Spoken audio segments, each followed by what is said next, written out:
Hi, എല്ലാവർക്കും നമസ്കാരം. പുതിയ ഒരു വീഡിയോ ആയിട്ട് ഞാൻ വന്നിരിക്കുന്നത്. ഞാൻ അന്ന് പറഞ്ഞല്ലോ, ഞാൻ ക്ലീനാക്കി നമ്മളെ ഇവിടെ ചെറിയൊരു ടാങ്ക് ഉണ്ടാക്കി. ആ ടാങ്കൊക്കെ ക്ലീനാക്കി അങ്ങനെയുള്ള കാര്യങ്ങളൊക്കെ ചെയ്ത് അതിൽ കുറച്ച് അസോള നമ്മൾ ഇട്ട് കൊടുത്തു. അപ്പോൾ നല്ല ഭംഗിയുണ്ട് കേട്ടോ കാണാൻ. പിന്നെ അതേപോലെ തന്നെ നമ്മളെ ഫ്ലൈ ഡെക്കിനൊക്കെ നമ്മളൊന്ന് ഇറക്കി വിട്ടപ്പോൾ ഒന്ന് കാണുമ്പോൾ ഒരു ആശ്വാസമാണ് മനസ്സിൽ.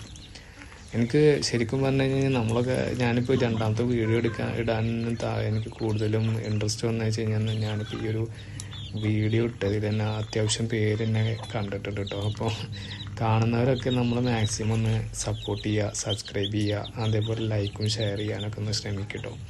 കാരണം ഞാൻ കുറേ കാലങ്ങൾക്ക് ശേഷം വീണ്ടും ഞാനിത് തുടങ്ങുന്നത്.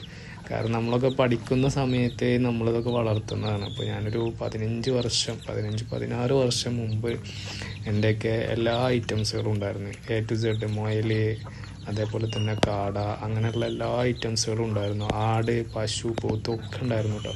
പക്ഷെ ഒരു സമയത്ത് അത് പെട്ടെന്ന് നായ വന്നിട്ട് മറ്റൊരു ഇത് കുടിക്കുന്ന ഒരു ഇതുണ്ടായിരുന്നല്ലോ. ഒരു സമയത്ത് രക്തം കുടിച്ചിട്ട് പോകുന്നൊരു സമയം ഉണ്ടായിരുന്നു. നായ്ക്കളൊക്കെ വന്നിട്ട് കൂട്ടം കൂടെ വന്നിട്ട് നമ്മൾ അറ്റാക്ക് ചെയ്യും.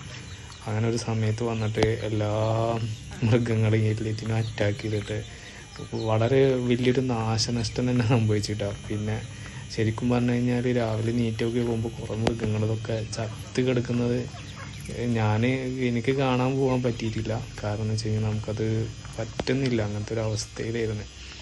അപ്പോൾ അങ്ങനെ ഒരു സംഭവം ഉണ്ടായിട്ടുണ്ട്. അപ്പോൾ ഞാൻ വിശദമായിട്ട് ഇനിയുള്ള വരുന്ന വീഡിയോയ്ക്ക് ഞാൻ പറയാം എന്താണ് കാര്യങ്ങളൊക്കെ. പിന്നെ അതിന് ശേഷം ഞാൻ ആദ്യമായിട്ടാണ് വീണ്ടും ഞാൻ ഒന്നും കൂടി ചെറുതോതിൽ ഇങ്ങനെ തുടങ്ങി.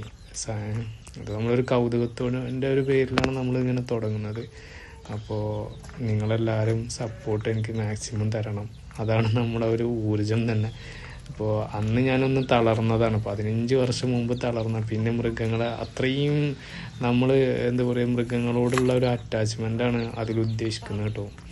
അപ്പോൾ അങ്ങനെ നമുക്കൊരു പിഴവ് വന്നതോടുകൂടി പിന്നെ വളർത്തില്ല എന്ന് വിചാരിച്ചതായിരുന്നു. പിന്നെ ഞാൻ വീണ്ടും എനിക്കിതിരിക്കുന്ന ഒരു കൗതുകം വീണ്ടും തോന്നി, അങ്ങനെ വന്നതാണ്.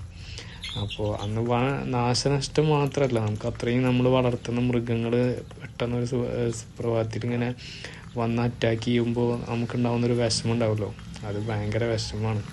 ഉള്ളിൽ തട്ടത് അത് വളർത്തുന്നവർക്ക് എല്ലാവർക്കും അറിയാം. നമ്മളെ മൃഗങ്ങളെയും വീട്ടുകളിലുള്ള എല്ലാ ജീവികളും വളർത്തുന്നത് ഭയങ്കര വിഷമമുണ്ടാവും. മൂഡൗട്ട് എന്ന് പറഞ്ഞു കഴിഞ്ഞാൽ ഇപ്പോഴും എനിക്കത് പോയിട്ടില്ല എൻ്റെ ഫീലിങ്.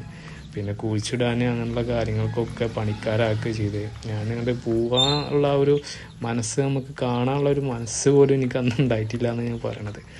അപ്പോൾ അങ്ങനെയാണ്. ഇപ്പോൾ നമ്മൾ ഈ താറാവൊക്കെ ഇങ്ങനെ ഇതൊക്കെ ഉണ്ടാക്കിയത്, കുടമ്പോലൊക്കെ ഉണ്ടാക്കിയത് കാണുമ്പോൾ നല്ല ഭംഗിയില്ലേ. അപ്പോൾ മാക്സിമം സപ്പോർട്ട് ചെയ്യാൻ നമ്മുടെ